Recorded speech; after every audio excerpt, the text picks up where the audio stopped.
Hi, so I'm here today to talk to you about HIPAA and security and compliance. And everyone groans immediately when I say that. No one wants to be my friend. But what if I told you that dental was one of the most sought after targets from cyber criminals? And how much would you do? How much would you invest to protect such a valuable asset as your patient's dental information? You focus so much on their oral health and their overall health. But what about their data? Don't you think that should be protected too? I'm Amy Wood. I'm CEO of Copper Penny Consulting. I'm a wife, a mother, a daughter. I'm a lover of sparkles and sequins. And I'm also a victim of identity theft because of dental x-rays. I've had medical identity theft. I've had people impersonate me to try to get medical treatment.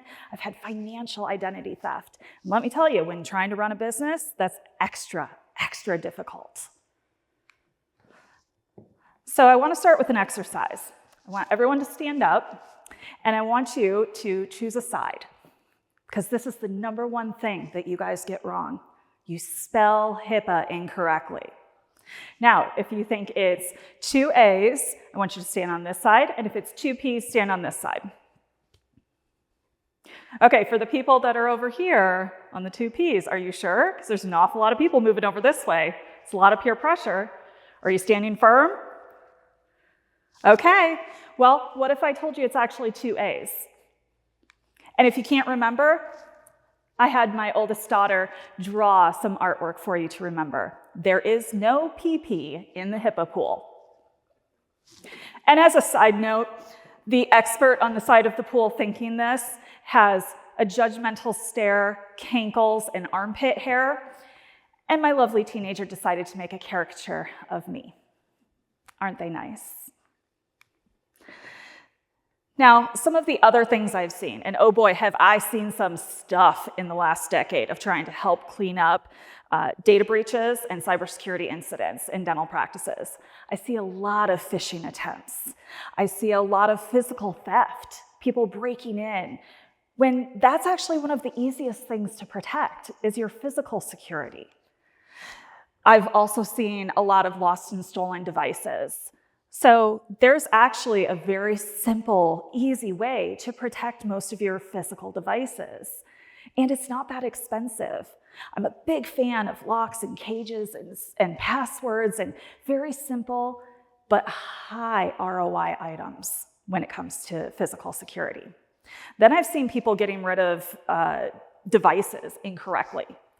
I see lots of basements full of old paper, lots and lots and lots of valuable information back in the days when you could ask for a social security number and all kinds of other information. And then I also see people getting rid of hard drives incorrectly. The statistic on this is that over 500,000 healthcare records were compromised last year because of people improperly disposing of their healthcare records, whether that be paper or digital. Now let's talk about cloud. A lot of people think this is cloud. It's just this ethereal place. You don't really know where the data is going. But what if I told you that it could be a server farm like this, or it could be some dude's garage like this? You don't know unless you ask the right questions. And I love asking questions. Vetting vendors is one of my favorite things in the world to do, especially when they spell HIPAA wrong. Now, I also see a lot of legacy equipment, and this is by far one of the worst that I have seen. Old servers, old computers, just shoved in a storage closet. Now, how are you going to take care of this? And what happens if someone breaks in? That's really easy to take. This is an easy, simple fix. Compliance doesn't have to be overwhelming. And let's talk about all your devices that are connected by the internet now. We have all these wonderful devices at home, and we love that we have a Roomba or an Alexa or Siri tasking everything that we want done. But what about in our dental offices? We've got CEREC machines, we've got iTeros and 3Shapes and all these other machines that want to connect to the internet. and they need access to healthcare information. Then, on top of that, we have other devices that don't need access to healthcare information, but they do need access to the internet, like surveillance cameras and audio systems and things like that. Even a Nest thermostat. I had someone lose all his practice information and had it sold on the dark web because of a Nest thermostat being connected to the same Wi-Fi. These are easy, simple fixes. And by far and large, one of your biggest risks in this day and age is who you choose to work with as far as your vendors. Now, I've been preaching this for over a decade. I've known that for a very long time that the third-party integrations into your practice management system are a huge liability, but not all of them. You see, in the last decade, a lot of regulation has come down and a lot of guidance and recommendations on how to secure information.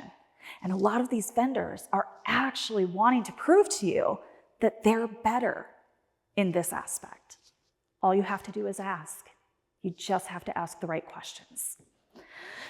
Now, let's talk about IT. Do you want a guy that looks like this? No.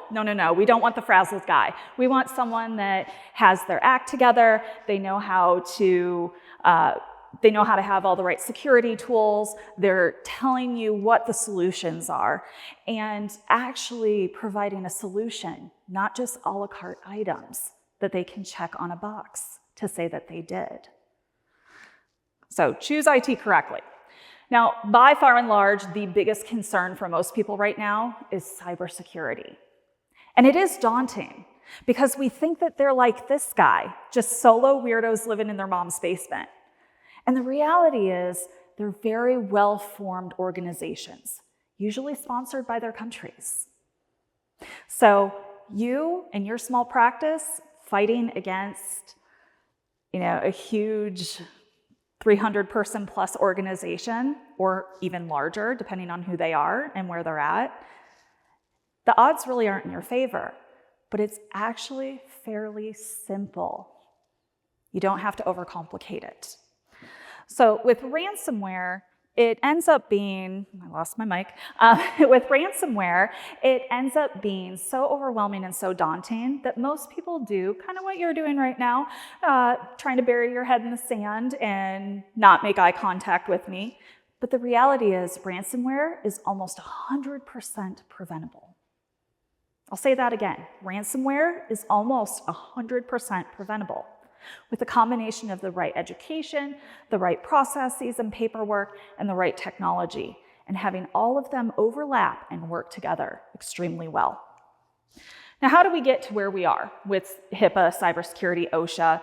Let's do a little time travel here. So back in the late 80s, early 90s, we started having some regulation in terms of HIPAA and OSHA.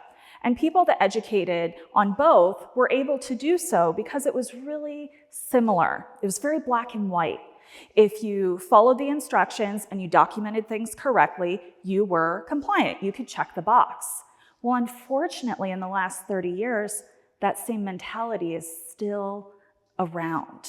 It hasn't been changed.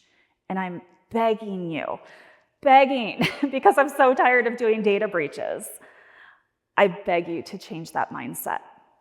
Now, you can't be an expert in both. You cannot. It is so overwhelming, it's so complex, and with what I do in cybersecurity, it's changing daily. So at our business with Copper Penny Consulting, we do not have one person that does all things. I could cover a class on OSHA, but if anybody asks me a question, I am not the right person. I'll have to get back to you with the expert. But we have experts in every single one of these regulation fields so that we have the answers. Now, talking about risk management in general, when we're talking about HIPAA, OSHA, cybersecurity, infection control, HR, whatever the case may be, it's really about stopping something from getting worse. So the thing I like to say is you can't stop everything from happening, but you can make it a minor inconvenience, so a bad day, instead of a major catastrophe and a life-changing event. Now, how do we do this? Well, we have this lovely roadmap here. So we start with identifying your risks and vulnerabilities. That means getting compliant with HIPAA. Then we protect your assets, your valuable, valuable assets, your patients. And we do that by doing good training, really good training. And we also go through and make sure you have really good IT, not just whatever antivirus came with the computer. Okay, then we detect any anomalies. And after that, we respond to any incidents, and then we figure out how to recover when things go wrong. And we do that over and over and over ad nauseum, just like you do with basic life support, so that when the emergency happens, you're not running around screaming, what do we do? What do we do? And you don't call me screaming, what do we do? What do we do? Okay? And then cyber insurance. You really, really, really need cyber insurance. But you have to qualify for it. So all those things I just showed you, you have to have those in place in order to be qualified for it. And really, I want you to think about yourself in this viewpoint. When your patient is looking up at you, how are they going to view you? Because I have a stronger view of looking at doctors now when I'm in the patient position. I look up and think, how are you protecting my data, not just my oral health? And with that, I want to give you one quick phrase that this is HIPAA, and yes, it does suck. And I want you to embrace the suck that is HIPAA. The Navy SEALs have this great phrase. They say the only easy day was yesterday, and that you need to embrace this suck. So I implore you, embrace the suck. I'm Amy Wood. Thank you for listening today.